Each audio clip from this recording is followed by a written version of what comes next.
for this 3 p.m. update hosted by Your TV. Today we have Cecily Coppola, the Howard, and thank you very much for joining us. You and your odd, strange time. I know I'm coming to you from my home office, and I suspect you're doing the same. Yes, I am doing the same, and I'm actually in my home office on a different floor because I'm working from home full time with just turned 3-year-old boy full time. So it is interesting. He's popped on many video calls, and I've bribed him to not jump onto this one. So, well, in the background. So, Net, which is a program under the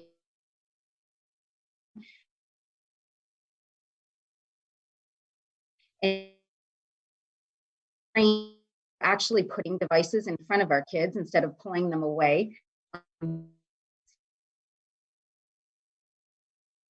My people are gaming a lot more. Of course, they're doing the online learning, and this is the way that they're connecting with their friends. So I just wonder how, first of all, how that program has been traditionally offered, and now what kind of changes you made to support the needs of youth right now during this COVID period. Well, yeah, so it's been different.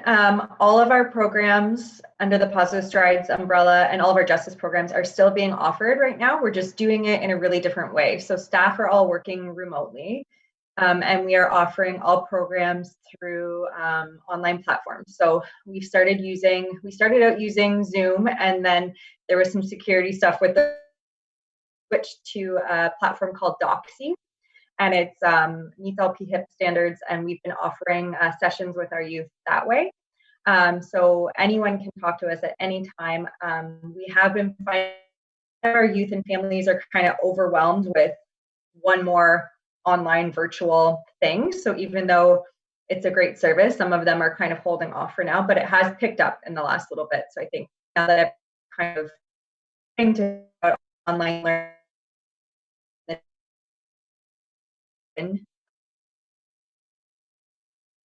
with a lot of our clients is through texting, which we've always done, and just telephone calls, even just checking in with families, and just trying to meet everybody where they're at. It is a really unique time, and some people are kind of just wanting a little bit of a break from this and aren't seeing any struggles, and some are really seeing a lot of struggles and really needing that extra support. So it's all looking very different. The one thing that has changed a lot, obviously, is that Caught in the Net,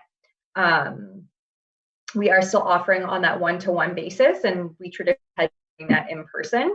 And it's usually 3 to 4 sessions. So we can do that now just online and kind of go through some of those working items and just that kind of virtual support. But we also had our in-class presentations that we had modified from Caught in the Net, and those obviously aren't happening right now because school is out. So we haven't figured out a way to replace all of that, but we have been doing our utmost best to post a lot of resources on our Facebook page and sharing a lot of good tips for parents that are now finding themselves at home with their children and using those on the sharing a lot of resources from always keep on our website, but really promoting on Facebook, protectkidsonline.ca, cybertip.ca. There's just so many good things out there. We've shared some really interesting how-to guides around how to stay safe. Popular apps right now like TikTok, and just how to stay safe online gaming and things like that, because I know a lot of youth are doing a lot more of that right now when they're not doing schoolwork and things like that. So we've been doing our best to just information share that way, and hope that once things do calm down, that we will be back obviously in the schools as soon as we are able to, and schools are up and running. And in the meantime, we'll just keep on doing what we've been doing to make sure that families and children in Chatham-Kent are staying safe and have the tools to make it that way. So just to touch on, you had said, you had mentioned TikTok, because I fell down that hole. But you're doing some of that messaging through these different platforms. Is that what you're? Is that what you were? So our own page, some,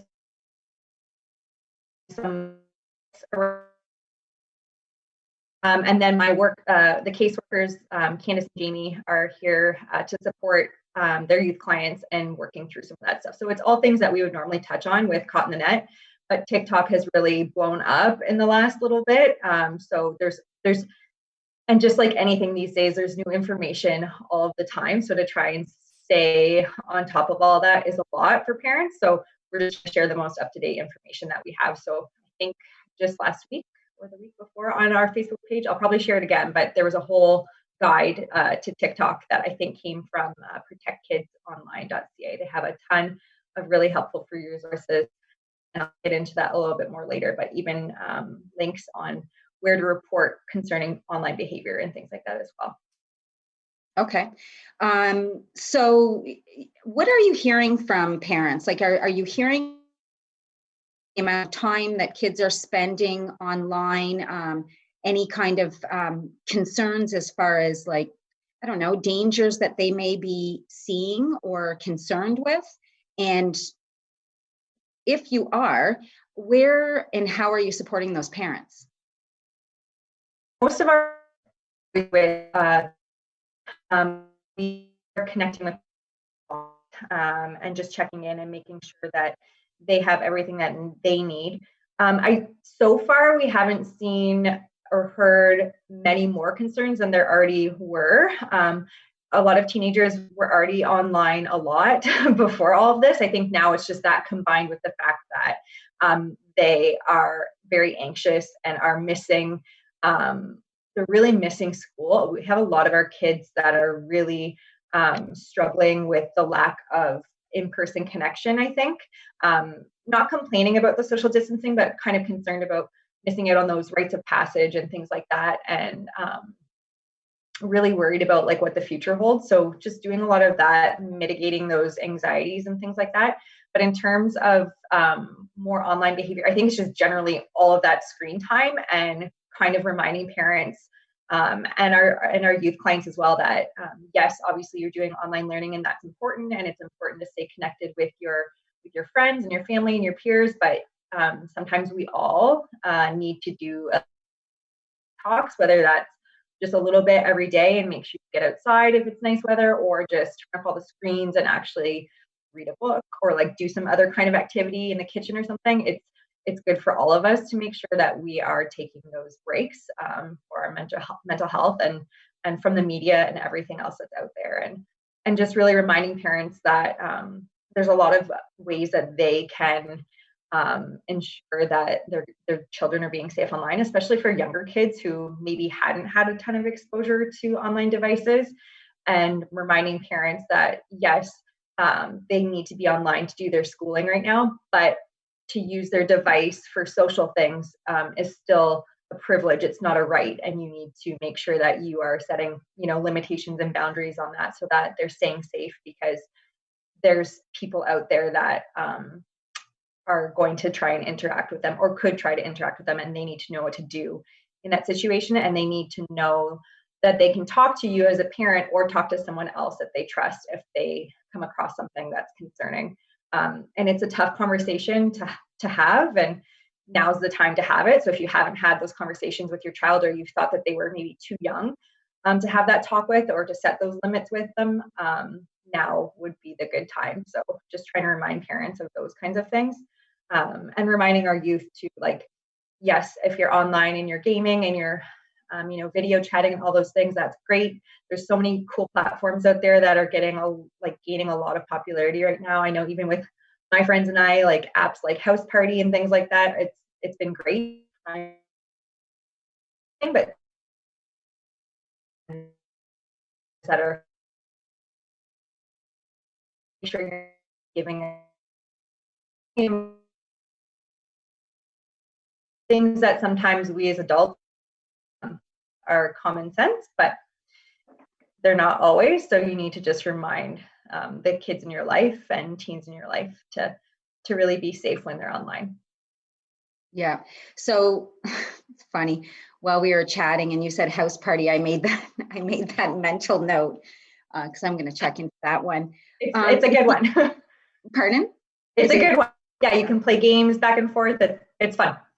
Okay. And would that be something that's safe for families who are separated? Yeah, I would think so. I've only used it with friends, but I know it's just a different venue than, it's really similar to Zoom, but you can actually play games through it and stuff, like interactive like games. Yeah. Interesting. Mm-hmm. So do you have a space, Cecily, where parents can, like a website where parents can go for tips, or even teens can go for tips? Yes. So our own website, so www.rjck.org, we have a whole tab that's dedicated to resources for families, and there's an entire section around online safety. So we actually link there to a ton of the websites that I've already spoken about, like protectkidsonline.ca and cybertip.ca. There's some American sites too, but we mostly use our Canadian sites to make sure that we're getting the most accurate information, especially when it comes to things that could potentially be criminal behavior. The other resource, the Chatham-Kent Police Service has a great resource page as well called Internet Smarts, and they have different resources there and links so that parents can learn about like instant messaging, like kind of lingo and different kind of apps to be aware of and things like that. And we share a lot of that information as well. So I would definitely say to check out our website. It's got a lot of online safety. And then a lot of really good resources, videos and things like that. So I think by all means, check out that as well. Yeah. So, Cecily, are you familiar with ckgives.ca? I'm sure you are. You've been a long-time supporter of United Way, as well as the Positive Strides program. Are you familiar with it? Okay. So I'm just encourage you to take a peek at the page and, in sections where you would advise, this would be a valuable link for parents to be able to link back to your website. Please let us know. It's a fantastic resource in that it people help. If people are looking to volunteer, they can sign up.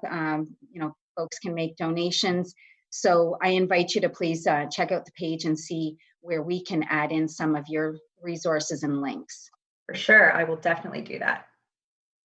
Thank you so much for joining us today. It's been nice seeing your face. I haven't seen it in a long time.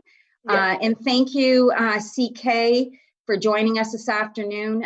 Join us tomorrow. We're going to be hosting with Philip Mott from the Prosperity Roundtable, and he's going to give us some updates on the supports that are available in the community. Stay safe, informed, and